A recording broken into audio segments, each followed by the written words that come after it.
Since it's Thursday night, let's talk Wordsmith Wednesday. All right. I have the book right over here, and I'm going to talk a little bit about, I mentioned, see if you can guess who the writer is. He's a British writer, turn of the last century writer, and one of the most famous who really helped tread the path for writers of the future coming after him to write dark fantasy, all sorts of things. He is one of probably the top 4 of those formative people who then helped people like H.P. Lovecraft and others walk their path. We'll give you the info after we hear from the control voice. There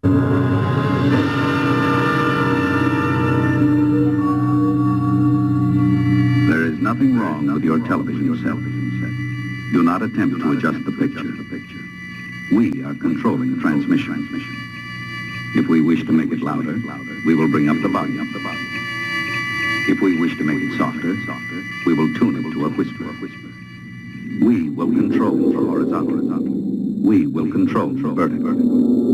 We can roll the image, make it flutter. We can change the focus to a soft blur, or sharpen to crystal clarity. For the next hour, sit quietly and we will control all that you see and hear. We repeat, there is nothing wrong with your television set. You are about to participate in a great adventure. You are about to experience the awe and mystery which reaches from the inner mind to the outer limits.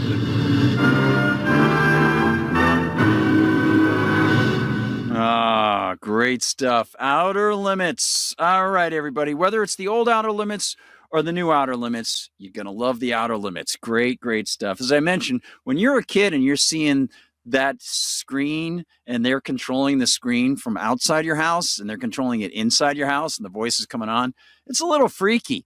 Well, very interesting to be able to discuss this writer, not on Wednesday, on Wordsmith Wednesday, but on Thursday for BookTube, our YouTube channel called Former Star Trek Writing Fellow, my experience at Star Trek Voyager in the script department, and my experience at the new Outer Limits up there in Burnaby, Canada, in BC, right next to Vancouver, and the Bridge Studios, good place.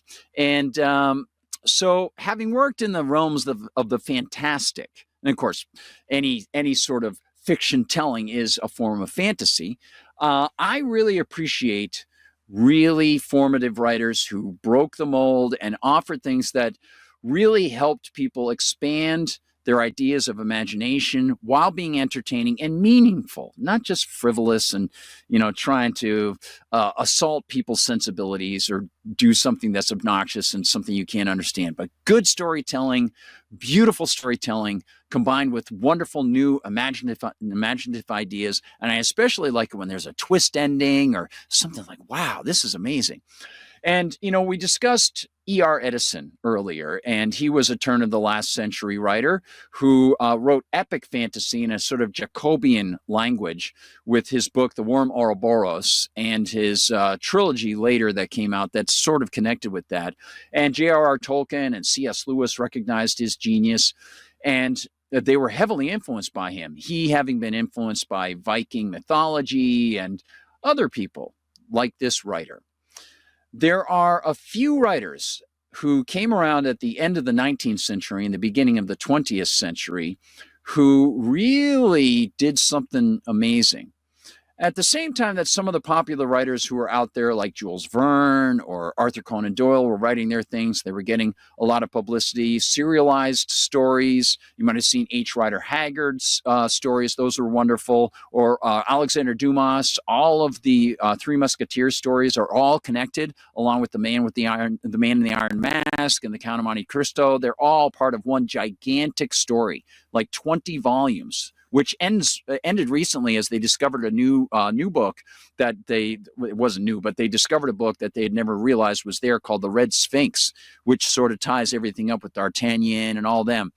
But this man, let me know if you can guess him inside chats. And if you're just joining us on Former Star Trek Writing Fellow, thank you for joining us on the show. This is going out live right now on Liberty Conspiracy, which is on Monday through Friday at 6 p.m. on Rumble. Just look up that channel, or on my X feed. I'm Gardner Goldsmith. Welcome to this segment, and you can find me on X at Gard Goldsmith, and my Substack is the Gardner Goldsmith Substack. And we're going to start doing more on fiction and things like that as we expand this for BookTube. But since I enjoy that type of writing, along with many other kinds of writing, I was curious about a man named, and I don't see anybody getting it yet, so we're going to give it away right now. We're going to go to fantastic fiction and see. William Hope Hodgson. Now, I don't know if he's related to anybody from Supertramp, but he was a dreamer, you might say, and he had amazing dreams.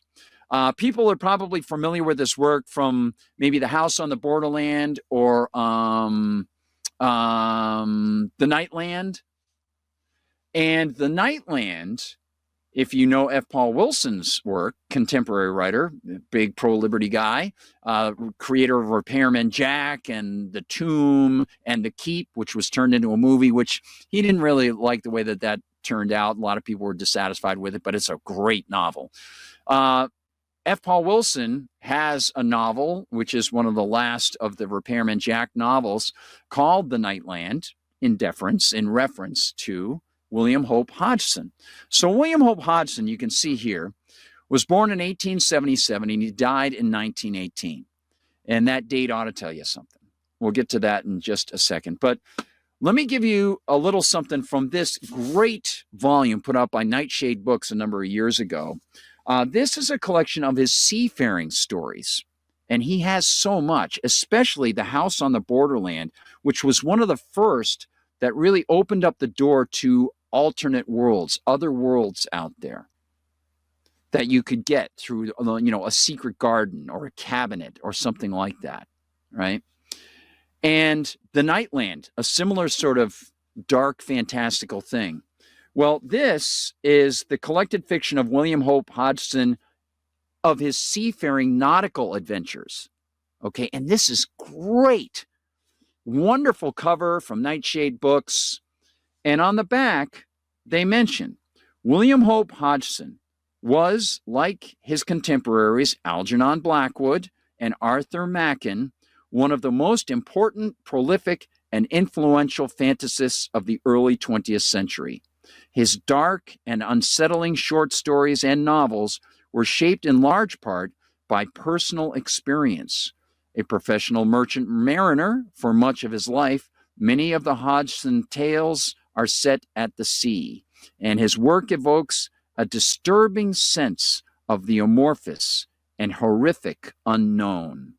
While his nautical adventure fiction was very popular during his lifetime, the supernatural and cosmic horror he is most remembered for only became well known after his death, mainly due to the efforts of writers like H.P. Lovecraft and Clark Ashton Smith.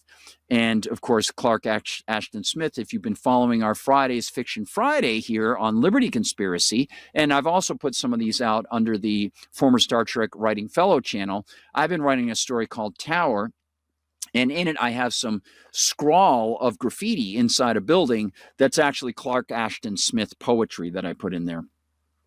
And they often praised his work and cited it as an influence on their own. By the later half of the 20th century, it was only his weird fiction that remained in print, and his vast catalog of non-supernatural stories was extremely hard to find. So the main title of this is The Boats of Glencarrig, and the subtitle is And Other Nautical Adventures. Great stuff. Interesting that we should see the sea serpent there when we were talking about E.R. Edison and the worm Ouroboros, the worm that eats its own tail, the serpent. Now, the story about William Hope Hodgson is, unfortunately, it's a sad story. As you can see, he died fairly young, and the reason he died fairly young is he was killed in World War I. So, as you can see here, William Hope Hodgson, and this is such a great website. I highly recommend fantasticfiction.com to anybody who likes literature. It's just pop literature, heavy literature, fantastic, science fiction, anything. Just great. Suspense, thrillers, awesome stuff. William Hope Hodgson was an English author. He produced a large body of work consisting of essays, short fiction, and novels spanning several overlapping genres, including horror, fantastic fiction, and science fiction. Early in his writing career, he dedicated effort to poetry, although few of his poems were published during his lifetime. He also attracted some notice as a photographer and achieved some renown as a bodybuilder. He died in World War I at the age of 40. So there he is, you can see, and here is just some of what he did. Trilogy of the Abyss, The Boats of Glencarrig is part of that. The House on the Borderland is tied to that, and The Ghost Pirates is all part of that. Then his novels, The Dream of X, that's sort of a reworking, retitled thing. Very cool stuff. The Nightland, of course, one of his most famous. Nightland Volume 2, Luck of the Strong, The Bournemouth Explosive, Five Dead Chinamen all in a row. And he even got in towards mysteries, you can see. He has all sorts of stuff here. Wonderful stuff. So many collections. So I hope you will check out. I have almost all of these. These are similar from Nightshade Books, The Ghost Pirates and Other Revenants of the Sea. So there you can see there's that.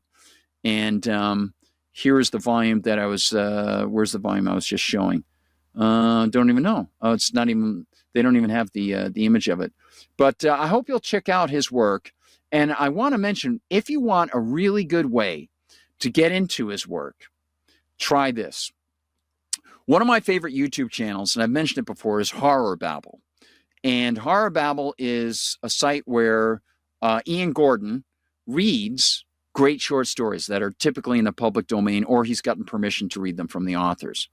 So I want to show you Horror Babble right now, and maybe there'll be an ad that pops up. I've silenced it. Okay, good. If you want a really good story to listen to hear, I'm going to pull myself off the screen. Here it is. The Voice in the Night by William Hope Hodgson. All right. Now, what you're going to want to do is look at the screen there, get past the introduction. And Horror Babble, it must be a difficult thing for Ian at Horror Babble, because sometimes he makes playlists of certain types of stories, werewolf stories, supernatural science fiction stories, you know, that sort of stuff, vampire stories, that sort of thing, ghost stories. And it gets difficult sometimes because let's say you were first reading a story by Robert Bloch, right, back in 1950, Weird Tales. You don't know what the story is. You just start reading it. And then the revelations come out like, wow, this is a werewolf story or whatever. Well, if it's under the playlist for werewolf stories there, you know it's going to be a werewolf story. So some of the surprise could be taken away compared to if you don't actually look at things. Sort of like if you're reading introductions for any classic literature. If you see an introduction in those books, don't read the introduction for any classic literature. Do not read it because they're typically going to be spoilers in it. Don't do that. They should put those things in as endnotes. But with Ian's Horror Babble channel, it gets tricky because, you know, he wants to present things that are really easy for the viewers to be able to look up stuff if they have a favorite kind of story. So he's trying to appeal to what people might want. But at the same time, there's this sort of a shaving there where you're going to lose a little bit of something because, you know, if he's going to put it in a certain category, some of that surprise might be lost.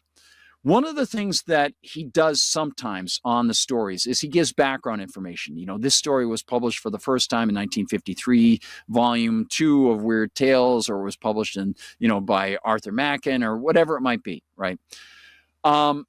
So if you can get past the intro, and you'll see he typically will mark the introduction. If it's not marked, sometimes you'll see like here he has horror meets sci-fi. Not really in this case. It's really a nautical, scary story. It's a nautical horror story, which is really cool. So Voice in the Night. And you'll see when you start listening to it, like, wow, I'm really seeing the ships and the fog and the darkness. It's great. It's great. So if you listen to it, just scroll past the introductions. And I would recommend doing that for almost all those. And then later, if you want to go back and hear some of the background information, do that. And don't read the little descriptions until afterwards. Okay? But I can't recommend Horror Babble more highly. It's great. It's such a great, great site on YouTube. It's wonderful. No wonder he has 215,000 subscribers. I think I started when he had like 1,000. He has t-shirts, all sorts of cool stuff. It's one of the best channels on YouTube. It's phenomenal. So if you'd like to get introduced to William Hope Hodgson's writing, all I'm going to tell you is that with this story, you're going to get an amazing trip into the mind of a person who preceded H.P. Lovecraft, preceded The Color Out of Space. That's all I'm going to say. And if you're familiar with that, that's all I'm going to say. That's like the closest to a spoiler thing that I'm going to give you. It's not space, but if you know what happens in Color Out of Space, you know what Lovecraft did in that story with, by the way, the main character's last name is Gardner, and he comes from around the Salem, Massachusetts area where the Gardner family founded Salem with five other families or four other families. So Lovecraft knew about the history there. And by the way, one of our audience members, his wife is going to the Isabella Stewart Gardner Museum today, by the way. And so she's going to see the blank frames there from when they ripped off the Vermeer and another one, Dutch realist paintings in the middle of the night back in 1990 or 91. So just check out that story, A Voice in the Night. Scroll past the intro, and I think you'll see why H.P. Lovecraft was so affected by him and how some of what William Hope Hodgson has done here with such great effect for this scary story. I'm telling you, it's phenomenal. You'll love it. I think you'll see why H.P. Lovecraft was so inspired, and it's just great stuff.